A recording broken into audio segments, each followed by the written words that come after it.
Já faz um tempinho que eu sempre leio comentários do tipo Ritos, assiste o Wakfu, e em resumo chegou ao ponto de me pagarem pra ver a primeira temporada dessa série e fazer vídeo sobre.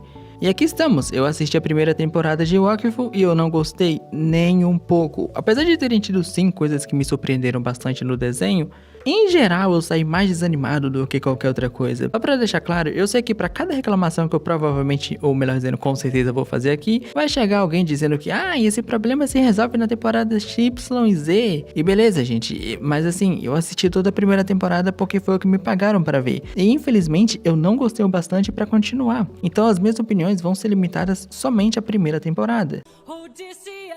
Muito me falaram que no começo a animação de Wakfu não era lá essas coisas e seria algo que eu provavelmente não iria gostar, mas pra ser honesto, a animação foi exatamente o que eu esperava de uma série animada no Flash em 2008. Os cenários até que são bem bonitos e principalmente depois do episódio 4, né, depois desse episódio eles são realmente bem bonitos. Na real, depois do episódio 6, pra falar a verdade. Os designs dos personagens são tipo, basicamente, se eu tivesse visto na infância eu teria provavelmente uma nostalgia, só que no final das contas eles realmente exalam uma vibe de terem sido criados antes de 2010, e isso não é ruim não, tá? Só que por ser uma animação antiga e feita no Flash, ela, como eu disse, é o que você já esperava, meio travada e estranha em alguns momentos, e quando se trata de uma animação e uma movimentação mais fluida, ou de uma cena de ação legal, por um longo tempo deixa a desejar. Apesar de que tem um episódio em que basicamente tem um plot de vampiro no meio que me lembrou um dos melhores episódios de Glitch Tech, ou como ficou aqui no Brasil, que é inclusive um nome muito melhor, Caçadores de Bugs, tá na Netflix, cara, você queira assistir. Ou enfim, o ponto é que nesse episódio eu vi que mesmo com a animação de Flash, eles tinham potencial nas coreografias de luta. E esse potencial se provou real, acho que uns 12 episódios depois, eu acho que na única luta realmente decente dessa temporada. E sim, eu sei que na quarta temporada as lutas ficam insanas, eu já assisti alguns trechos, mas enfim, a gente ainda tá na primeira temporada. Mas é isso, no geral os designs basicamente me lembram de um desenho feito antes de 2010, o que foi quando basicamente ele começou a ser feito. Porém, uma coisa que me impressionou no quesito da animação desse desenho é basicamente o fato de que 99% das personagens femininas dessa animação já vem equipada com um baita par de melancias. É impressionante como não importa se na série é alguém que tem muito tempo de tela, se só vai aparecer por um episódio ou uma cena de fundo por 1/1000 de segundo, vai ser uma personagem feminina que vai estar equipada com um baita par de melancias. Isso sempre me impressionava toda vez que acontecia. Eu já tô acostumado com anime variando entre vários tipos de opais, médios, grandes e por aí vai.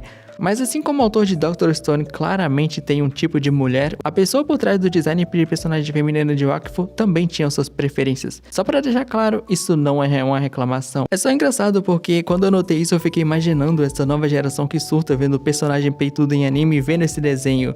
O Virgil não ia dar choque no sistema desse pessoal não, ele ia fritar mesmo o negócio.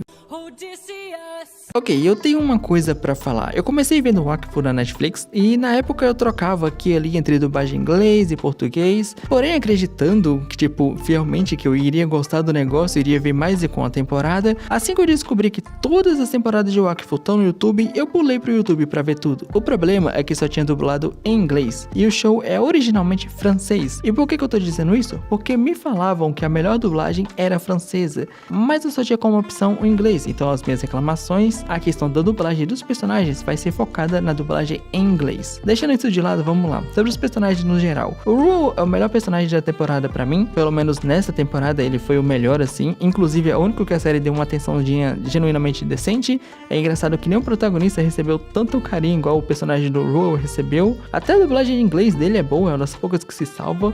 A Malha seria a princesinha insuportável, mas eu conto nos dedos as quantidades de vezes que ela realmente foi insuportável pra mim. A Eva, ou Evangeline, foi a minha maior decepção. Esse desenho saiu pouco tempo depois do final de Avatar: A Lenda de Aang. Na real, A Lenda de Aang tava pra acabar e o Wakfu tava começando, então quando você vê a Eva, tu pensa que ela vai ser uma personagem forte que não cai nos clichês que você tava esperando ela cair, porque meio que já tinha um show que tinha acabado de dar aula de escrita sobre como escrever personagens femininas fortes, e a própria série, no caso Wakfu, vendia a Eva dessa maneira, mas spoiler, eu mal lembro se teve alguma vez que a Eva conseguiu se virar sozinha ou não precisou de alguém, o personagem do Dali, Percy, o personagem lá o cara do Chuchu resgatando ela no caso. E apesar do design dela na Season 2 ter um baita de um upgrade pelo que parece, o roteirista não vai fazer o mesmo com o desenvolvimento, então é a minha maior decepção no momento. Se eu não me engano, eles chamam esse personagem de Dali ou alguma coisa assim. Pra mim ele é o personagem mais irritante e insuportável insuportável dessa primeira temporada. E a dublagem em inglês dele só intensifica ainda mais o quão insuportável ele é. E por último, o Yugo, conhecido também como o protagonista. Eu meio que não ligo pra ele, só que eu também não desgosto. A dublagem dele em inglês pra mim é a pior de todas, disparado. É genuinamente a coisa assim mais marcante nele, porque honestamente a dublagem desse personagem, nossa senhora, com todo respeito a quem fez, mas não foi um dos melhores trabalhos. Só que no geral é isso aí, eu me vi mais interessado em personagens secundários que apareceram ao longo da série do que nos principais em si. A realidade é essa. Beleza, tem 3 pontos que eu queria focar aqui. O primeiro deles é o mundo de Wakfu. Ele é enorme, cheio de lugares, coisas e tudo mais. E ainda assim eu não me interessei nem um pouco. Eu não me importei com nada. A gente vai por vários lugares, cidades, florestas, conhece várias criaturas e etc, etc. E ainda assim, não teve praticamente nenhum momento que eu parei e falei, nossa, que legal. E eu já ia usar exemplos como Amphibia, Raya e o Último Dragão, que tem mundos mais interessantes e às vezes até mais simples do que o Wakfu, mas eu acho que seria injusto, então eu vou usar um que saiu bem perto de Wakfu, o mundo de Avatar, a Lenda de Aang, que é muito mais interessante e te chama muito mais atenção. Então no final das contas, o mundo de Wakfu só não me conquistou mesmo. Outro problema com esse desenho é o tom dele, pelo menos nessa primeira temporada, meio que a animação ela não se decide. Eles não respeitam o tom que eles mesmos querem mostrar. Por exemplo, no começo, em questão de segundos, o Yugo sai de depressivo pela situação que o pai dele estava atualmente para brincar com o animal de estimação dele como se nada tivesse acontecido. Para aí convenientemente ficar triste de novo quando a informação do estado do pai dele volta para a cachola do moleque. Sendo que não se passou nem em questão de segundos desde que tudo isso acontece, sabe? É muito rápido essa troca de emoção, por assim dizer. Mas eu acho que o pior momento é lá no final da série, perto do final da série, episódio 18 por aí, em que tá rolando uma luta mega séria, mega negociado, em que as apostas estão, muito altas, o negócio tá muito pesado, a situação em si é do vilão contra o dragão lá, é negócio de vida ou morte, e do nada corta pros personagens brincando como se eles não tivessem literalmente deixado esse mesmo dragão naquela situação há 5 segundos atrás. Ou seja, não é que o desenho não consiga entregar um negócio mais sério, é que o desenho não sabe o tom que ele quer ter, ele não respeita o tom que ele mesmo vende para uma cena específica. E por último, um argumento que eu vi muita gente usando conforme eu ia relatando a minha indignação com essa série ao longo dos episódios da comunidade do canal, geral comentava que, não, Ritos, vai melhorar a partir de um certo arco. Outros diziam que ia ficar bom na segunda temporada, outros que ficava bom na terceira, e tinha uns engraçados que falavam que não, espera um pouquinho que na 4ª temporada vai ficar um negócio. E eu juro pra vocês que eu pensava, vocês não tem vergonha na cara não? Como assim um desenho fica bom, sei lá, depois de quantos episódios? Sei lá, quantas temporadas depois? Isso pra mim não faz o menor sentido. Ou o negócio já te conquista no primeiro episódio, ou você passa pela regra dos 3 episódios. Em pouquíssimos casos, você necessita de 5 episódios pro desenho descer em você. Porque eu genuinamente já vi coisas que só engataram no episódio 5.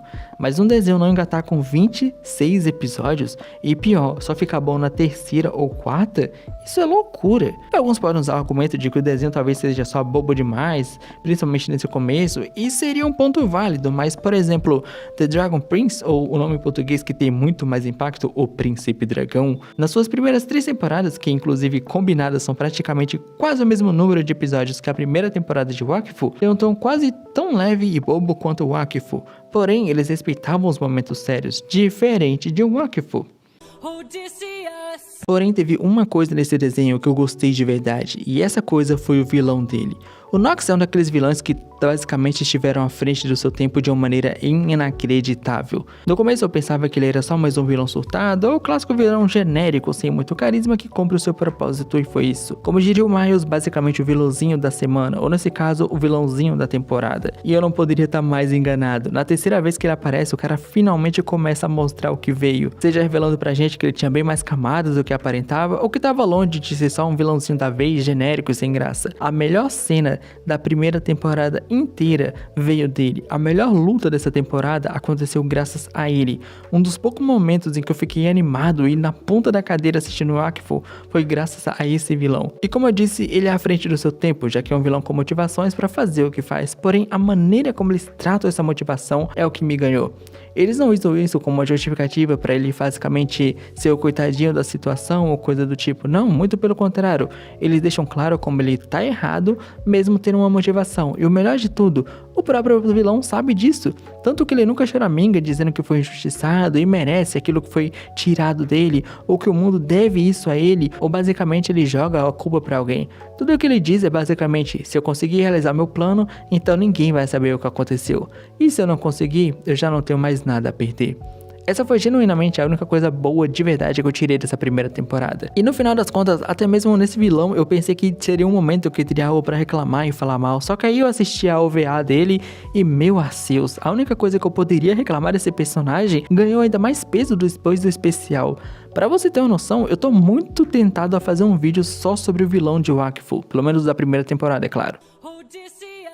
Para eu poder reclamar da história de Wakfu, eu preciso que você entenda que a história gira em torno do Yugo, o protagonista, indo descobrir mais sobre suas origens, já que claramente ele é especial e, bom, ele tem o clássico título de O Escolhido. Isso durante a primeira temporada, é claro, eu não sei como é que é o restante. E basicamente nessa primeira temporada, ele tem que impedir o vilão Nox de destruir uma grande parte daquele mundo ou coisa e tal. A gente não sabia até onde ele ia e ele também não sabia até onde ele ia. Só que uma das coisas que me incomodaram em Wakfu é que a história é setada nos 3 primeiros episódios. A gente tem o vilão, o grupo de heróis, a missão deles e pra onde eles têm que ir. Porém, apesar disso, eles só começam pra valer no episódio 9. É só nesse episódio que eles lembram, opa, a gente tá 6 episódios enrolando, sendo que a gente tem um objetivo principal.